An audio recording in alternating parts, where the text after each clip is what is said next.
एक अंधेरी रात में विक्रमादित्य के महल में एक बूढ़ा संत अचानक प्रकट हुआ। उसकी आंखों में एक अजीब सी चमक थी और वह रहस्यमयी ढंग से मुस्कुरा रहा था।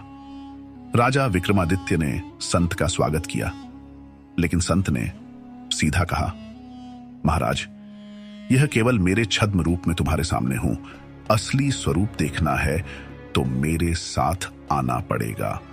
विक्रमादित्य ने शांत स्वर में पूछा, तुम कौन हो और यहां क्यों आए हो? संत की हंसी महल की दीवारों से टकराते हुए गूंज उठी। मुझे केवल तांत्रिक कह सकते हो। मैं तुम्हारी शक्ति की सच्चाई जानने आया हूं, लेकिन क्या तुम मेरे मायाजाल से पार पा सकते हो? इस पर विक्रमादित्य ने हंसते हुए उत्तर दिया, तुम्हारे जादू के पीछे छुपी सच्चाई को समझने की कोशिश तो जरूर करूंगा।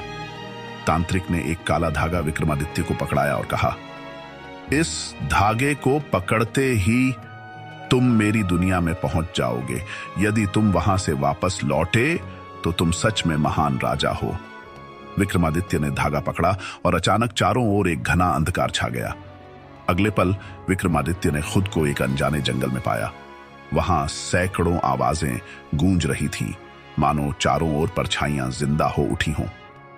तभी एक रहस्यमयी आवाज ने विक्रमादित्य को चौंका दिया, राजा विक्रमादित्य, क्या तुम जानते हो कि यह केवल शुरुआत है? विक्रमादित्य ने आत्मविश्वास से उत्तर दिया, शुरुआत हो या अंत, सत्य का सामना मैं जरूर करूंगा। पर तभी जंगल में से एक परछाई विक्रमादित्य की ओर बढ़ी और ठहाके लगाते हुए बोली, राजा, क्या तुम इस जंगल से बाहर निकलने का रास्ता जानते हो, या मेरी शक्तियां तुम्हें भी यहीं बंद कर देंगी? विक्रमादित्य ने उस परछाई की ओर नजरें उठाईं, जो धीरे धीरे घने कोहरे से बाहर निकल रही थी। उसकी आकृति धुंधली और डरावनी थी और उसकी हंसी का शोर पूरे जंगल में गूंज रहा था। विक्रमादित्य ने अपने आप को संयमित करते हुए कहा, जो भी हो, इस रास्ते को समझकर ही वापस लौटूंगा। परछाई ने धीरे से कहा, अच्छा, तो चलो देखते हैं तुम्हारी ताकत और बुद्धिमानी कितनी है। इस जंगल से बाहर निकलने के लिए तुम्हें 3 सवालों के जवाब देने होंगे। अगर एक भी गलत जवाब दिया तो तुम हमेशा के लिए इसी जंगल में खो जाओगे। विक्रमादित्य ने आंखें बंद कर अपनी आत्मशक्ति को मजबूत किया और फिर बोला, पूछो, मैं तैयार हूं। परछाई ने अपना पहला सवाल पूछा, वह क्या है जो हमेशा चलता है, कभी रुकता नहीं, पर किसी को दिखाई नहीं देता? विक्रमादित्य ने थोड़ी देर सोचकर उत्तर दिया, वह समय है जो चलता तो रहता है पर किसी की पकड़ में नहीं आता। परछाई थोड़ी चौंकी, लेकिन उसने मुस्कुराते हुए कहा, ठीक है, चलो दूसरा सवाल सुनो।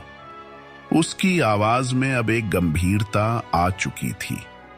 दूसरा सवाल था, ऐसी कौन सी चीज है जो जितनी ज्यादा होगी इंसान उतना ही ज्यादा खो जाता है? विक्रमादित्य ने आंखें बंद कर मनन किया और फिर उत्तर दिया, वह लालच है। जितना ज्यादा इंसान के पास हो, वह उतना ही उसमें खो जाता है।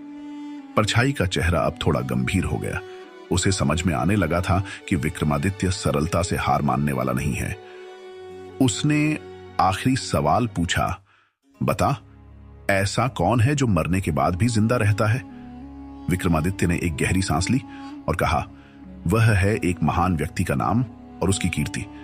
इंसान मर सकता है, पर उसकी अच्छाइयों का नाम और सम्मान अमर रहते हैं। यह सुनते ही परछाई के चेहरे पर एक शांति सी आ गई और उसकी आवाज गूंज उठी, तुमने अपने साहस और बुद्धिमानी से यह चुनौती पार कर ली।